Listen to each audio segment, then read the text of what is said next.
Hello, ladies and gentlemen. Welcome to a very special edition of Chop Talk. I am your co-host, Andre C. Right over here, it's the wonderful Princess Melball. How you doing, Melball? She's dirty today. She dyed her hair as a payment for dyeing. I was thinking, like, why is your hand so dirty? Right? It looks like I just slathered it in motor oil, doesn't it? No, nay. My bestie, my lovely Michelle, dyed my hair purple today. It's kind of drying in its little cocoon right now. But as payment, I dyed her hair black. We neglected to use gloves. So I remember the last dyeing party I remember being at was you and Kat, and you both wore gloves that day. Yeah, because I had gloves at that time. Yeah, and now Kat's a purple and black haired person now too. Yeah, we're twinning. Yeah, hers isn't black. Hers is purple. Hers is street purple. It's purple and black. She told me this morning. It's purple and black. Didn't look it in the picture, but okay. Yeah. Anyway, how are you doing? I'm all right. Good couple days off, relaxing, heading back to work. As you record, this is Monday night, so heading back to work tomorrow morning. As the show comes out, I'll be at my job. So just know I'm not as happy. I still like my job. Don't get me wrong, but I'm just not as happy as I am when I'm talking about professional wrestling. Hey, especially about this show. This show is actually a very, very fun show. Take us into what we're talking about today, my friend. Yeah, so if you saw the thumbnail or the title of this episode, we are talking RCW Onslaught in Onoway. And if you're wondering where Onoway is, so do a lot of other people. So were we. I knew where Onoway was. I've been there multiple times before. It is 45 minutes northwest of Edmonton, at least from Mel's house. Yes. And I live on the north side. North side. Yeah, so fun little 35 minutes from my house, but I went and picked her up. You did. Yeah. So we got there. Good, fun little show at the community hall. Small venue, small crowd, but a good loud crowd. The crowd, not a big crowd, huge crowd, but the crowd was into it. Yes, very, very much so. Lots of interactions with the wrestlers that were going there. Lots of kids. Lots of kids, usually a detriment for us because we're such fans of those. Not this time. Surprisingly, added a lot of excitement and energy to the show. This was a really, really fun, excitable show. There were some moments we have to talk about. Yeah, no kids got into fights with wrestlers. We can say that. That was not for lack of trying, though. Holy heck. But they didn't. There was no actual physical interaction. When a kid was trying I don't know. Faja was definitely holding back the pack at one point. He was. Oh, it was with Onslaught after the tag match. Yeah. Oh, yeah. That was actually really good. It was. It was a lot of fun. Take us into it, man. So, yeah, I have no graphics for the show because there was no graphics other than a poster for this show. Sorry, there was for Dean versus JJ. That was released. That graphic did get out there, but I didn't get it. The poster was not up to date. Yeah, that's for sure. Well, no, they did release a match graphic for Dean versus JJ, but that was about it. So no other match graphics for this show. No. So we got there. It kicked off with Alix Rain versus Mel's favorite email password, K36. I was ecstatic to see the Alix, though. That was the first time I'd seen the Alix since Son of Irish turned on him, and I think it was January. In December, January, when they lost the titles. You've seen him since. You saw him at the Hungarian show. I saw him at the Hungarian show that you were at. But I knew you were gonna do this, you motherfucker. Just shut the fuck up. I was caring for someone in the fucking parking lot. I made life choices. Do I regret them? Sure. I would have rather seen freaking, what are they called? Aqua Adventure versus the Radz versus Team Stupid and freaking Chunky Monkeys who were sticking thumbs up each other people's bums. Yes. I blocked out on my brain. What do you want me to say about this situation? Let's talk about the Alix. Yeah, Alix, hitting this beautiful enziguri, sending KB6 out of the ring. Hits a tope suicida. Back inside, KB6, it's this huge sky high spun buster at one point for two. Follows it up with the rolling thunder elbow drop. Alix reverses the suplex by like walking on the ceiling. It was great, and like gets himself back down and hits his own suplex, and it's that running senton for two. I love the walking because the ceiling was low, so when he was up the suplex, he like was walking. It was great. It won't be the last time we talk about stuff getting hit. Yes. Huge gut wrench slam by KB6. Just muscled him up for that gut wrench. Later in the match, Alix with a spin kick pushed KB6 in the ropes and gets a beautiful KB6 bounced in the ropes like chest first, came back, and Alix just snapped him with a German. That great little sequence there. He follows it up with a springboard coffin drop for two. Yeah, that was cool. I didn't know what he was gonna do because he's got some spring in his step. That one with the coffin drop, I was like, wait, whoa! I haven't really seen anybody do that around here. Yeah, there's a spot where Alix ends up catching KB6 running with, I don't know if he hit a headhunter, the Yoshihashi headhunter, or if it was like a twisting neck breaker. I'm not exactly. It was a weird rotation, and I thought it was headhunter-ish, but it also could have been a twisting neck breaker. I'm not sure, but it looked good. It really came out of nowhere, and I liked it. We were also sitting in like an odd positioning for that. The other side of the crew or the ring would have gotten a lot cooler view of that. Yeah. KB, and then he follows it up with a sliding back elbow for two. Spin kick by KB6. He kicks out the legs, hits that step off the back into the leg drop to the back of the neck. Only gets two. KB6 goes to the top. Alix cuts him off, but Alix is shoved off, and KB6 hits the frog splash for the win. And the kids in front of us were very disappointed because they were cheering for the Alix. They were. The kids were. They were all over the place, though. Their loyalty very easy to buy that night. Yeah, very exciting way to kind of open up the show, get the energy going, and holy heck, did it fire up the crowd like crazy. This was where I was like, ooh, despite the number in the room, that does not sound like, it sounded like there was double the people in that room. The amount of noise that there was. So cool. Well, we had a whole row to ourselves. We did. And we were in the second row. We did. Yeah. So we move on to the second match on the show. It is Dean Rictor with his returning Onslaught tag team partner, the man who hasn't been seen since he was destroyed by the Newfoundland Viking Rage. Brutal Braden Lewis taking on J.J. Spade. I was very surprised on this show. I mean, I didn't know who that was. You got very excited, and I was like, "Hey, as long as someone's excited, I know what's going on."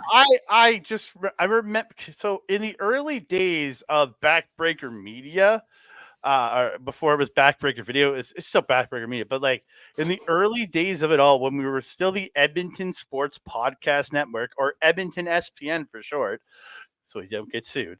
So we couldn't get sued. We were working with MPW at the time. And we were doing commentary for wrestling, and we were there on the night that Braden and Dean debuted at MPW. So I watched these two back then. I was working with RCW, and when Braden joined Dean in RCW, I enjoyed them then, and then him coming out now, and I'm like, holy shit, this is a blast from my goddamn past. And I took a picture of him and I sent it to Mike the Ref, and he said, I still have that shirt. Because they were wearing their old school Onslaught shirts. They were, yeah. And wasn't it the text that was used on the poster as well? Very similar. I thought it was exact, but like, not paying too much attention to titties. Yeah. They came out right next to us too, and I was like, yeah, fisting. No one could hear what I was saying. Fisting. Dean heard it. No, he heard fist him.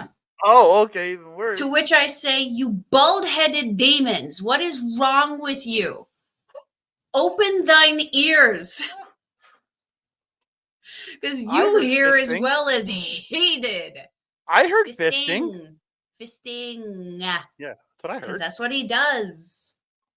Well, they were doing that, like fisting. Like they put each other's forearms and went like this up, and they're doing it together. Fisting. No, it's just fisting. You fist your friend. Bruh. Take us into the match. JJ getting control all over Dean early on in the match. Braden getting in JJ's face on the outside, then distracts the refs so Dean can get a low blow at one point when they're on the apron, and he boots him off, and then gets in the ring, then boots him off the apron. There's a spot where he had JJ through the ropes, like laying on the bottom rope, and it was right in front of us, and he puts his foot through the rope and just starts stomping on the back of JJ's head, and it looked brutal. Oh, it was giving me oh shit, who was it? Someone in NGPW does that. I want to say it was Zack Sabre Jr. recently who's done it, but someone else has been doing that in New Japan. I like it anyway. It's a really good, simple way to just kind of gain control, gain domination, and kind of give yourself a little bit of a breather to kind of figure out what to do next. I like it. Yeah. Dean with his chest kicks in the corner, drops JJ in the corner, and follows it up with his hesitation drop kick. I love that. You know this man studies Japanese wrestling. Just for some of the things he does, he does. It was a very Kenta hesitation drop kick for sure. Much so. Well, the man who's no, technically it's Shibata who started it, but yeah, but Kenta made it popular. Yes, he hovers a little bit more. Dean also hovers a little bit. Dean pulls the shirt over JJ's head, starts delivering chops. And then reverses, he gets chops. Then Dean hits his hard ass forearm to the face and slams JJ. He works in the Muay Thai knees at one point. Braden on the outside. This is right in front of us because he's yelling at the kids in front of us, and he yells at one kid, calls him Caillou. I mean, he was not lying. And then the best part is the kids took that and started calling Dean Caillou. That made it even better. Like, I loved it. I mean, could also see it. Just Caillou grown up. Yeah. Team him with that guy in DDT. You got a whole freaking children's network television show. That is grown up Caillou. No, he's more like teenage Caillou. That's true. But Dean's not bald. Dean has eyebrows. So Caillou doesn't have eyebrows. That can easily be remedied. No, we don't want to see that. The end of this match comes. JJ slips out of a burning hammer, hits an enziguri, then the drop kick, and hits a JKO. Yes. sorry, a JJKO. He hits the RKO out of nowhere. JJ hits a second rope moonsault, and he goes for the pin, but this is where Braden slides in, attacks, and tosses the ref out in the most awkward way I've ever seen. Yeah. Well, not even that. The ref doesn't disqualify it right there.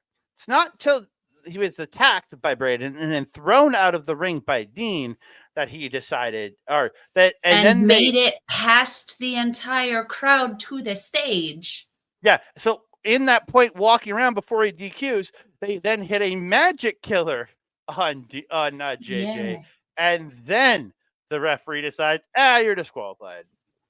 You know, though, I gotta say that Magic Killer was better than anything I've seen Dick Togo and Evil do, and that's saying something. And the one they hit they hit one later in the night that was even cleaner than that one. So, although it would have been a privilege to see him like just have his hat and sunglasses heated off his face, much like Togo did.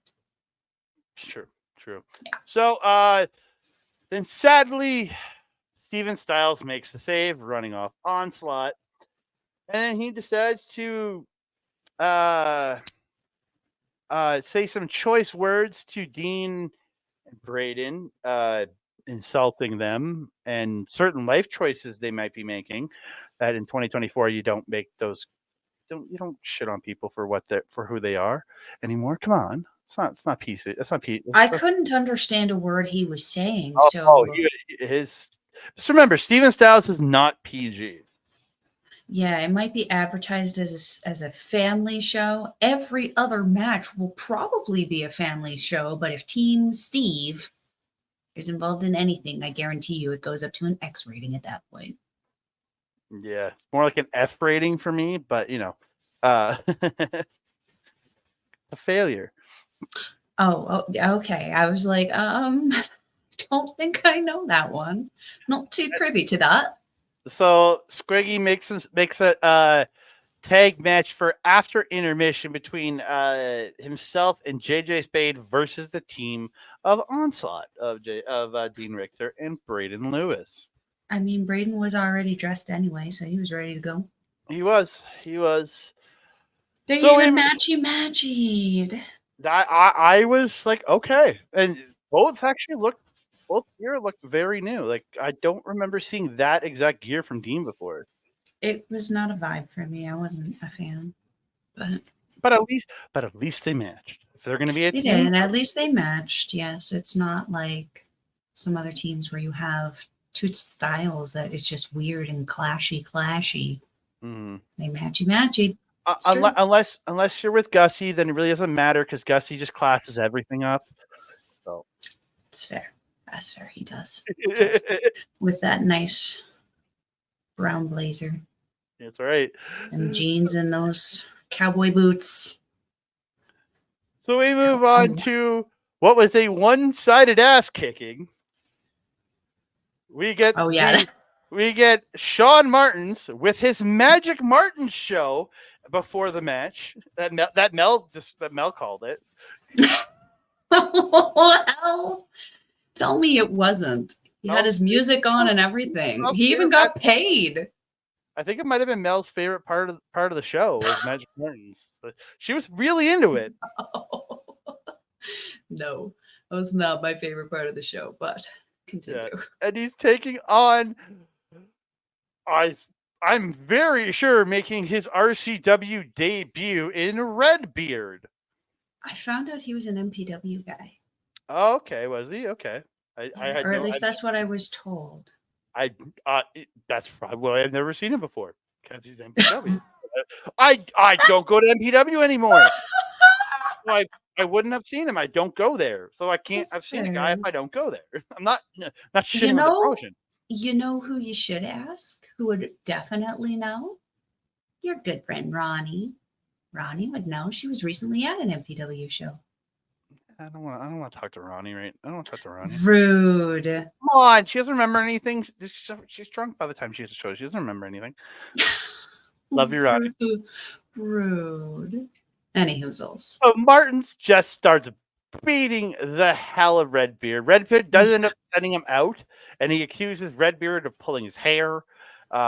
He liked it. I guess so. Martens just grinding him in the corner, like the forearm across the face in the corner. Mm-hmm. The chops. Dang, you got good chops in here. Yeah, they were thudders for sure. He suplexes him into the corner, and Redbeard comes crashing down on his head, and I'm like, oh. Yeah. He hit this just sick-looking pile driver. I thought it was over, but Redbeard kicks out at 2. Mm-hmm. Every time Redbeard tries to fight back, Martens just beats him down. Mm-hmm. He gets Martens gets the 3 amigos, then calls himself a sexy boy. Weird. I think at one point that was because one of the kids in front of us said Shawn Michaels and not Shaun Martens. Yeah. Because I think they forgot his name or something. I don't know. That's actually good. He actually did the Shawn Michaels pose before the match too. He did. After the Magic Martens show. Yeah. Oh dear. The match comes. Martin tries to go for Mel's favorite move, the dingle dangle, but can't get the arm, so he turns it into an STF. eventually lets it go, picks him up, pedigree spiking Redbeard with that pedigree, and he gets the win. Like, it was like a 99% to 1% like control match, kind of like literally beat the living piss out of this dude. I mean, just gonna point out the obvious size differential, though. Oh, double the size. Double the size. Taller than him, thicker than him, just, yeah. Yeah, and like if you follow Martens on his socials, you see when he tours with the CWE show, he's always in the gym. Always in the gym working out. Redbeard, I think the only thing red on him was his shoes and his panties. I didn't see his panties, but okay. It was hard to miss them sticking out of his pants that were falling down for most of the show. I wasn't looking, but okay.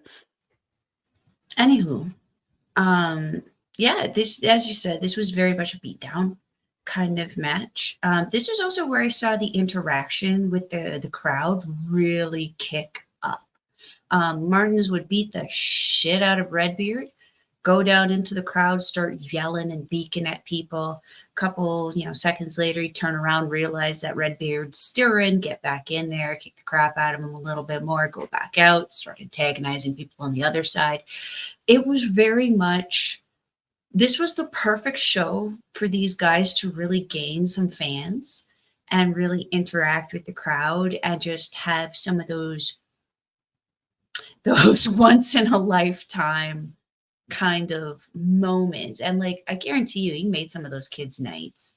Oh, 100%.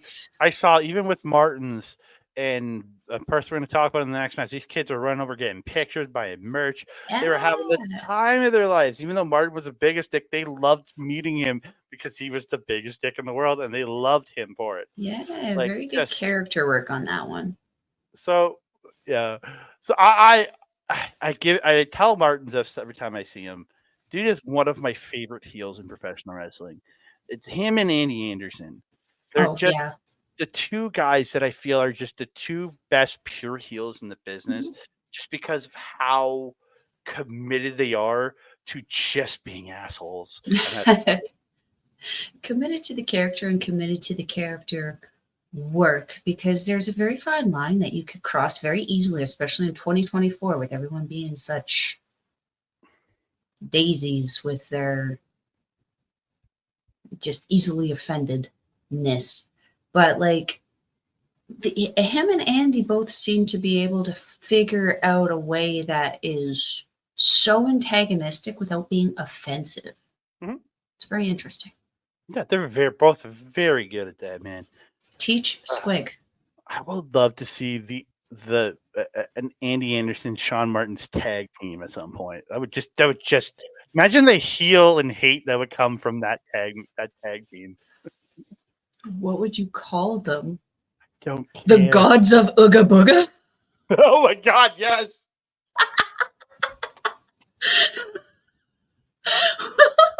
Oh, Gods of Ooga Booga. That's my tag team I want to see for. Oh God, I want that so badly. You throw Vans in there, and it's the beefy Gods of Ooga Booga. Oh my God. Oh my God. That needs to be on the next Edmonton CWE show. The Gods of Ooga Booga. The Gods of Ooga Booga.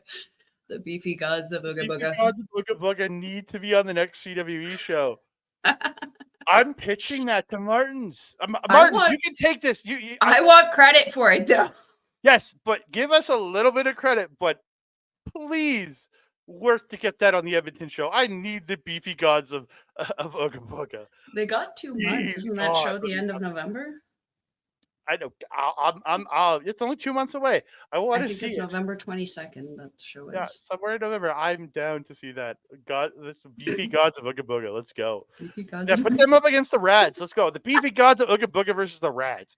That sounds phenomenal to me. That sounds conflicting. Who are you cheering for? The Radz, because I'm cheering for them. Because everybody else, the team I can easily boo. I love them, but I'll still boo them. Oh dear. Oh, what a riot we have derailed ourselves onto. So on to the fourth match. And what was half a match? We had the Sort of. greaser, Ronnie Angel, versus Uh-huh. the returning Brice the Slammer Sova. And all I can say about this match is shut up. Shut up. Man, like Ronnie Angel is your typical, he's Fonzie. He's that greaser character, like slick back hair. Zuko, Danny Zuko.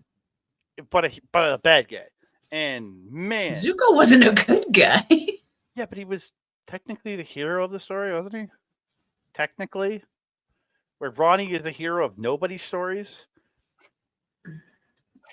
What's maybe Pony Boy? What's that? I guess yeah. Well, What's that book? Oh, The Outsiders. Outsiders, yeah. Yeah. Yeah, I guess so. You have switch blade. Yeah, so Ronnie has a switchblade comb. Yeah, and it's great. He was selling them during intermission too, and a bunch of people off them. So the looks on their faces as they're sitting there. I loved it. So this guy is trying to get out of wrestling in a match. So he wants to have a pose down with Brice, and Brice wins. Much bigger dude than Ronnie. Ronnie wants to do an arm wrestling contest and is avoiding it. And when they do finally get into it, he's like struggling with Slammer. Then Slammer just bam slams the hand down. The match starts. The table is still in the ring. Glorious chaos. Slammer gets slammed into the table. Like his face slammed in the table at least. And just some back and forth. And Ronnie's attacking. Slammer hits a headbutt. Ronnie's attacking again. Gets a bulldog for 2. Slammer starts smashing Ronnie's face into every corner. The table's out of the ring by this point. After Slammer gets his face slammed into it, they got it up. We're almost dropping it. It was an interesting little thing. Yes. Slammer. Then we're fighting. Ronnie starts fighting back, beating down Slammer. They're doing a chase around the ring spot. They're fighting. Slammer hits lariats. At one comes back with lariats, starts slamming Ronnie all around the ring. Ronnie hits a cheap shot and hits a twisting neck breaker. Ronnie then pokes the eyes and slams the Slammer. You never slam a Slammer because that only fires the Slammer up, and he just rises up behind Ronnie.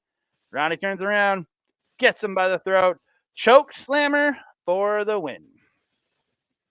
Yeah. Been a while since we've seen Slammer. Yeah, it's been a while. I don't remember the other guy. It's been a while. It's been a while. Been a while. Now I have to listen to that song. Yeah, there's not much to add on to this match, just because you pretty much said it all. Like, for as long as it went, there was a whole lot of, like, I would say, showmanship kind of happening in this one. Tons and tons of crowd interaction. The shut up thing is where he was just beaking off to the crowd. Shut up, shut up, shut up. It was so great because it was always the same tone too. He never got frustrated or flustered. He never got angry. He never showed any kind of different excitement until he started wrestling. Ronnie was pretty expressive when he was wrestling, but like the tone in which he spoke, gosh, my hand looks like crap. The tone in which he spoke was very steady, we'll say. Good character work. It was interesting to see the two different clashes, because you got this, like, how do you describe Slammer? This metal, leather-clad, crazy, yelling persona, loud persona, and then you have this, as you mentioned, that kind of Fonzie, Danny Zuko kind of like chill, combing his hair kind of thing. So yeah, it was a very interesting clash of styles, and I think it ended up being really entertaining for the crowd. Yeah, the crowd had a great time with this. Yeah. They were really behind Slammer in this. Mm-hmm. So we went to intermission. Kids bought all the Switchblade combs. They were loving it. They're just So cute. Crowd. All of them with the wrestlers seemed really, really good. I saw a lot of people going over to talk to the wrestlers and stuff and chat with them, and I really like that. I love seeing that interaction. As I said earlier, very great opportunity for the wrestlers to gain some new fans with that interaction, because this was such a small crowd.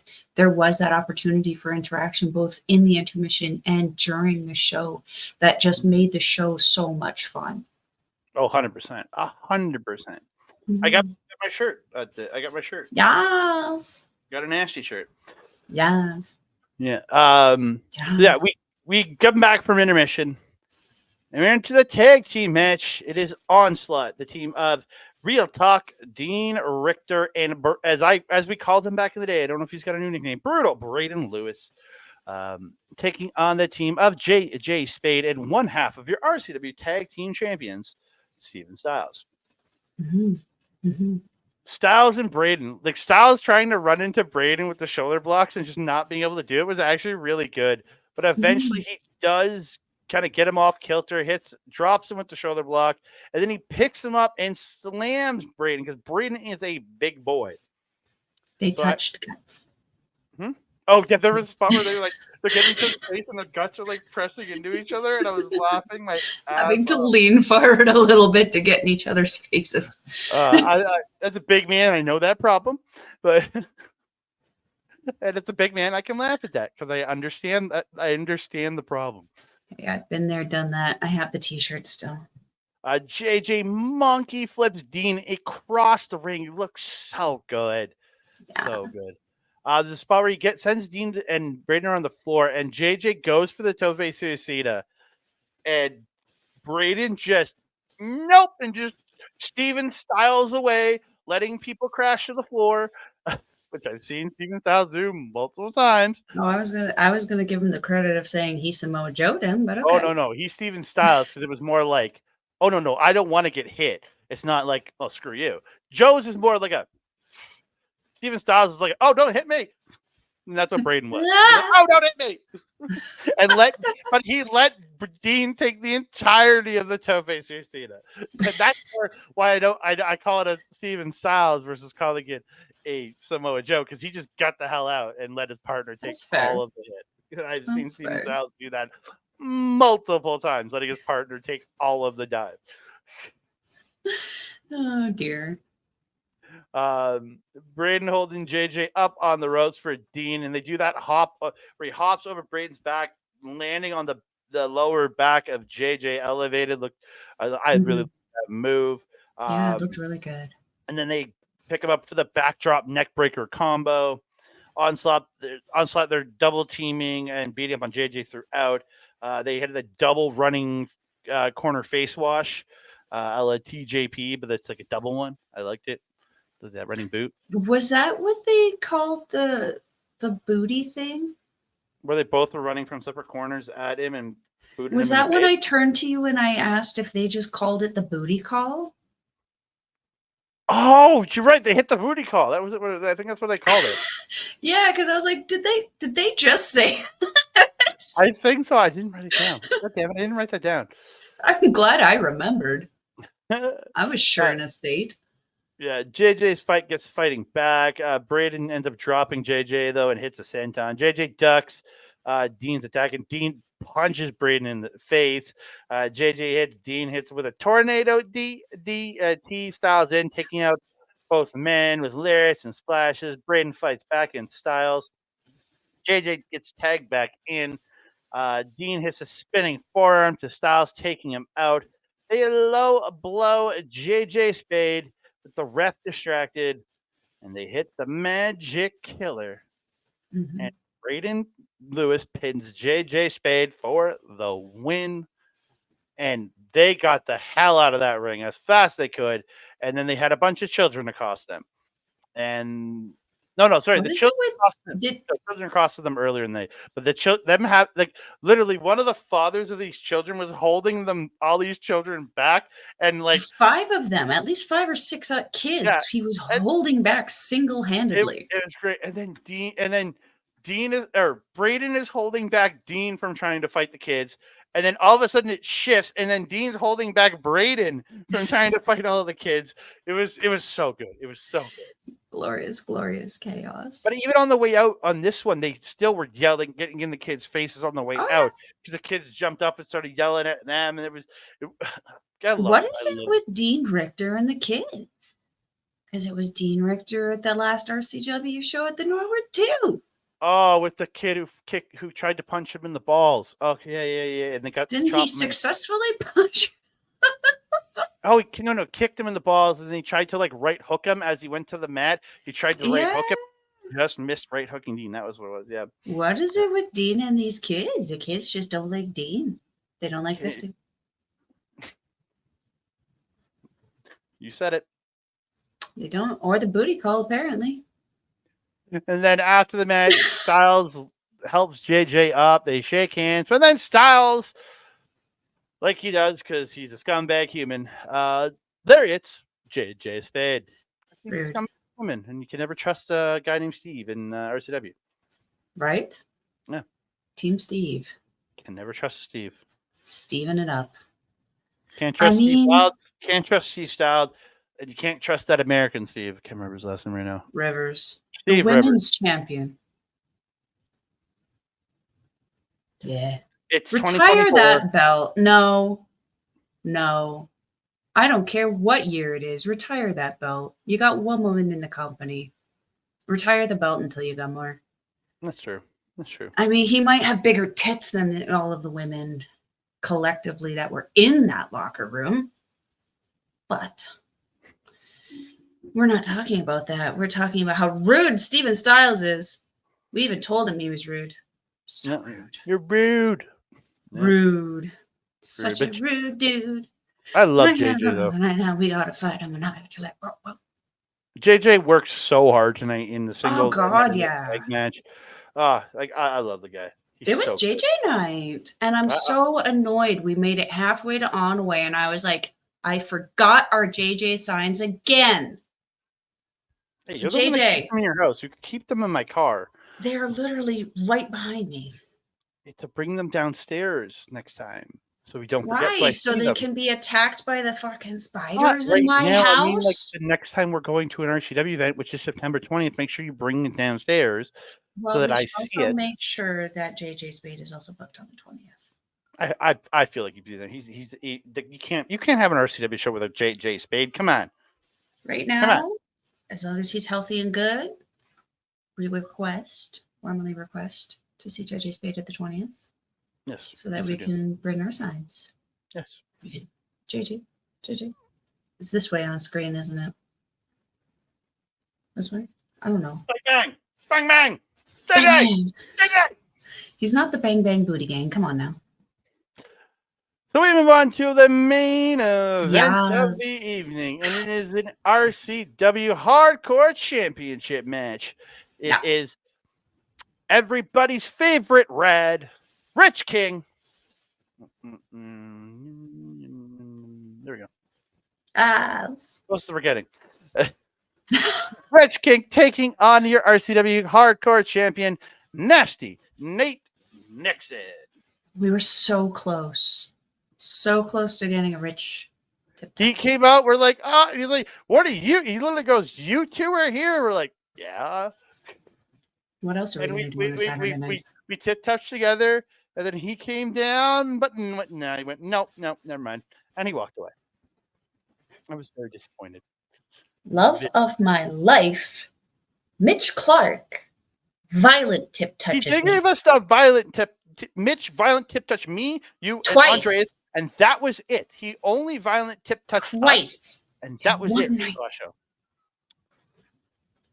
It's okay though, because it's Mitch. It's love of my life. Yeah. Love of my life. We're not here to talk about love of my life though.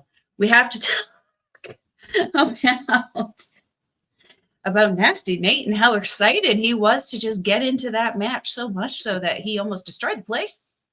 So he pulls a garbage can or like this, like it was a garbage can lid or something. Aluminum top lid, yeah, for a Yeah, garbage and can or he something. goes to toss it in the ring.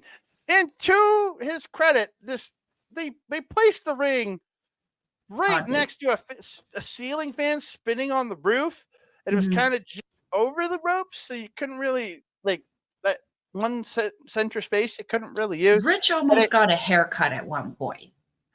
Well, because it hits and it goes shooting out of the ring on the other side, and like Rich is like, "What the?"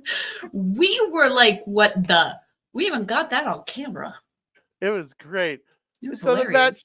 the match starts. Nate's attacking with a kendo stick, but Rich is avoiding, hides behind, uses the ref. Avon is like hiding behind him, holding him in a headlock while behind Avon's like, "Don't hit me! You can't hit me!" I'm the ref. And it was just great stuff. I'd have still hit the ref. Sorry, Avon. I'd have still hit him. I would have hit Avon. I would hit Avon too. It's Avon. You can hit it. Even if it was Smalls, I'd probably still hit Smalls. You can hit Smalls. You can hit Stu in LPW. You can hit Stu. And the only one I wouldn't hit is Rosa, I think. I wouldn't hit Ben or Fitzy. You couldn't, but also Ben or Fitz. They are too quick. But I respect Ben and Fitz, so I have utter respect for both of those men. So I wouldn't hit them. And Rose, I just wouldn't hit her because she's awesome. Yeah, love her. But Avon, I would definitely hit Avon with a kendo stick. Now that if I was in Nate's situation. Now that we've established which referee we would whack-a-mole. Oh, sorry. And I'm calling this match a Radcore match because it's hardcore. There's a rad. Love it. Again, Rich turns this into like a wrestling match for a while because he doesn't want to do hardcore, which I don't blame him. Who wants to do hardcore? Except your hardcore champion. But it's a hardcore championship match. I would love for somebody to win a hardcore title and be like, do the anti-hardcore champion. I would love that. I would too, actually. That would be a tremendous angle. Just all technical wrestling. Yeah. Why the frick not? That would be a fun twist. What a story that would be. So there's a great spot where Rich kept like trying to hop over, but then would turn around and get chopped by Nate multiple times. It was just all these like spots where Rich thinks he's gonna get around him, but it's like, oh crap, turns around, bang, chop. Just it was great spots. Nate gets Rich out to the floor, goes for the Toby Suicida, but gets hit with the stop sign in the face on the dive, and just crumples and goes to the floor. They brawl around the floor. At a point, they end up getting back in the ring though, and Nate goes to run at Rich in the corner, and Rich goes to put the feet up, but Nate catches the feet, throws him in the rope, and gets that running nasty German, and then they start brawling around the floor. Nate's hitting Rich with that metal thing. Nate runs Rich into a child's foot. It was great. Rich dodges the kendo stick attacks.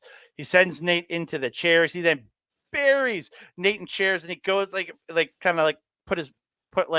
guess it's a false count anywhere match because the ref was following them, and he goes to kind of put himself on top of the chairs, but then the ref goes, well, his shoulders aren't down. It's supposed to be the other way around, and you see Rich just like, God damn it, he was just like, I mean, fair. And good on at that point, good on Avon for sticking to the rules because he's supposed to be on his back. He was not. You buried him the wrong way. That's the smartest call Avon Fox has ever made right there. And this is a good lesson. Make sure before you bury someone under an unnecessary amount of shit, make sure they're facing the right way. So you see Nate start to move and get up, and then the kids start run over and just start pulling the chairs off, and you see Nate just roar up, and Rich just books it back in the ring. It's so good. It was so good. Was that the point where they ended up slamming the table into Slammer when he was at the merch table? Oh yeah, when they whipped him into the chairs. Yeah, when they went into the chairs, and the chairs went right into the merch table, and the merch table hit Slammer, who was standing behind the merch table. It was great. The way he no-sold it also, and just kind of look down and be like, oh, okay, I guess I'm going to hop up on the stage now. Rich just catch him when Nate comes back in with a jumping lariat and gets it too. Nate, again, a lot of more back and forth. Nate took him to the top with the trash can lid, but Rich hops up and Nate fights him off, smacking him with the trash can lid, knocks him off, hits a lariat off the top. Nate hits a ripcord punch into the air raid crash. Love that combo. I finally remembered what the air raid crash was called. Yes, you did. Only gets 2. So Nate hits his rising knee in the corner, but Rich blocks the like his nasty drop, and he's sent to the apron. But Rich gets sent to the apron. So Rich shoulder blocks him in the gut, comes over the top for that final beat DDT, and kicks the fan that. Like, it was so good. Yeah. So good. Just kicks the shit out of this fan, comes down, and you just see Rich like looking up, like, "Oh crap!" like, and it's just, and it stopped, and then it started going, but it's off kilter, so it's just like moving. It's just like waving back and forth as it's spinning. So it's like, it's like spinning and like it's all off doing kilter. A body wave for sure. It was so good, so funny. So good. Rich gets the kendo stick, starts attacking Nate, hits an Olympic slam, but only gets 2. Rich goes to hit Nate, who's on the ropes, but Nate dodges. He hits the rope. It bounces back, cracking himself in the face with a kendo stick. And then Nate gets the stick, hits him with it a few times, and then hits his "Let's Get Nasty." I don't know how to describe the move. It sets up like a double underhook DDT, and then goes forward, driving the face into the mat. Yeah, I know. I've seen it somewhere, something similar to it on AEW, I want to say. But I feel like I've also seen it on New Japan. I just can't remember who did it. Maybe I'll see it tonight when I'm watching that Shingo one. Maybe.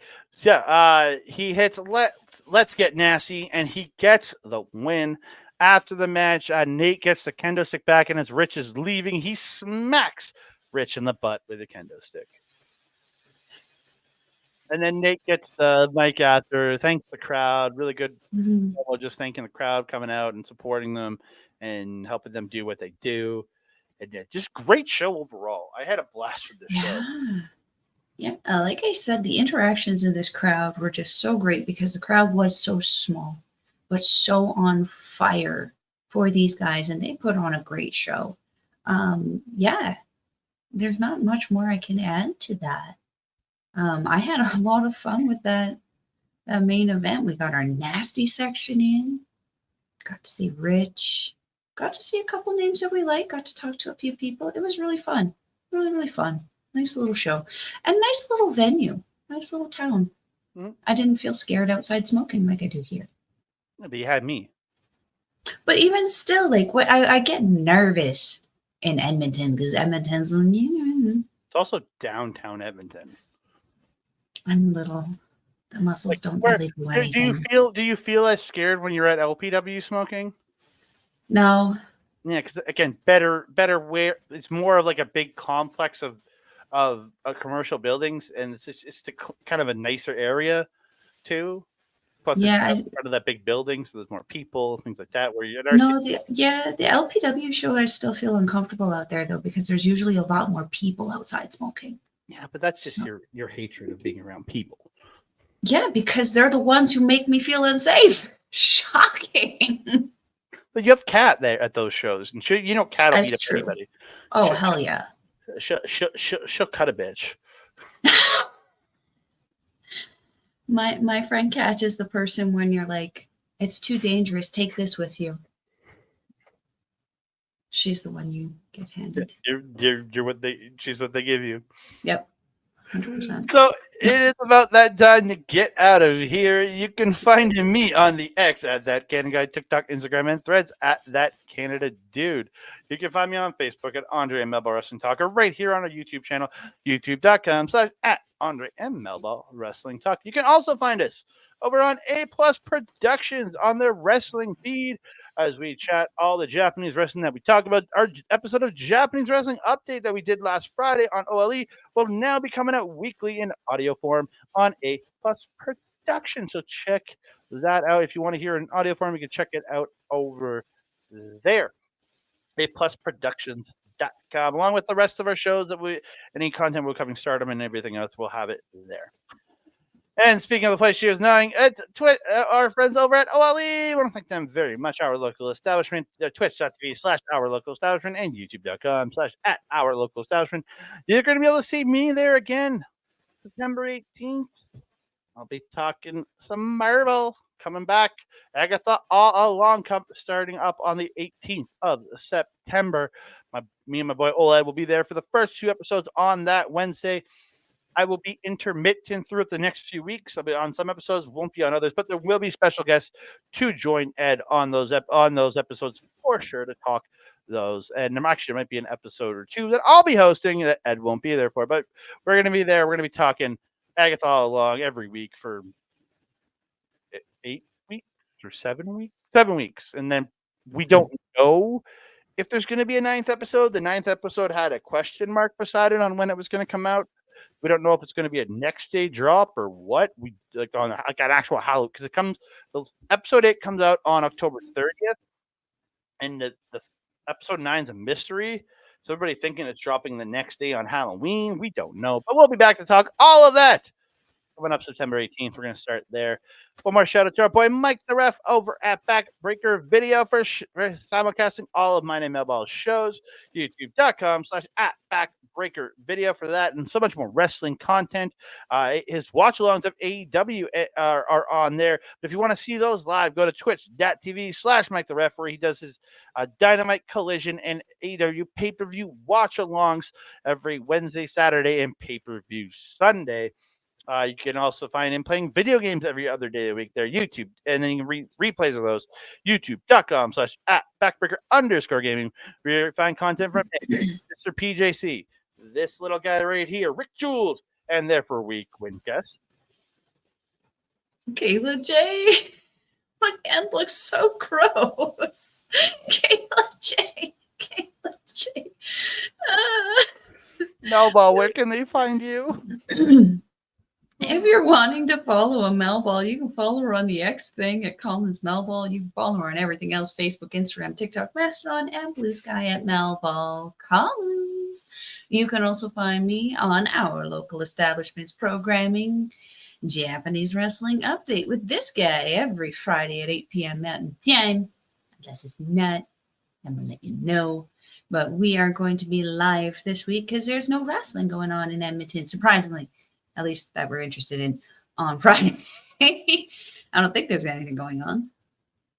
I haven't heard anything. No, neither have I. I think the next show we're going to is the 20th. Mm-hmm. Yep. Yeah, so we will be live, 8 p.m. Mountain Time. Stay tuned to our socials to see where that is going. You can also catch me on Astrid Bizarro's YouTube channel, where we do our show, Ladies Wrestling Showcase. Astrid is finally getting settled in with her new promotion at work, so we can start pre-recording our shows during the week so we can make sure they get out on Fridays before Japanese Wrestling Update. So stay tuned to our socials to find out when the next episode is coming out for that. If you're wanting to watch an RCW show, you can go to their Facebook page, where they have several clips of some of the matches that they have going on, but you can also get links to their Eventbrite, where you can, it's Eventbrite, right? Why do I always forget that? It's Eventbrite. Eventbrite. Link to purchase tickets, or you can get in the know with some of your favorite local professional wrestlers and get tickets through them without the extra fee cost. If they tell the promoter that you paid them. Yeah, that. Soy boy. Anyway, Yeah, get in touch with some of your favorite wrestlers. Follow them on social media. Get in the know with them. Get in touch with them. I don't know. Maybe piss off Ooga Booga Man. Maybe he'll give you something.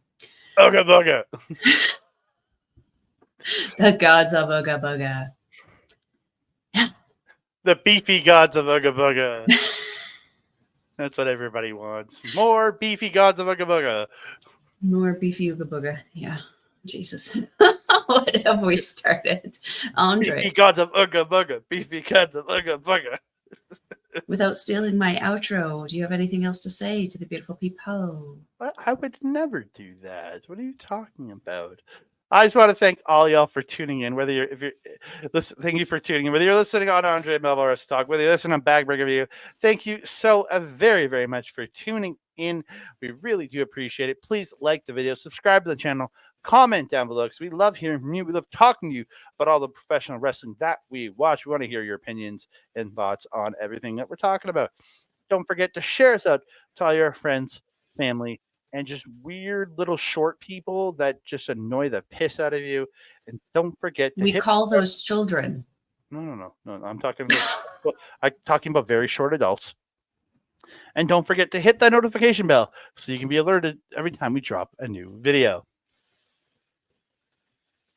Ding dong. Hello. I relate to that statement. I'm not talking about you. I said really short. You're just short. You're not really short. And that being said, Andre hates short people. I don't hate them. I don't hate them. I hate certain ones. I am your Melball. Over there is Andre. We will see you next time. Mwah. Booga booga.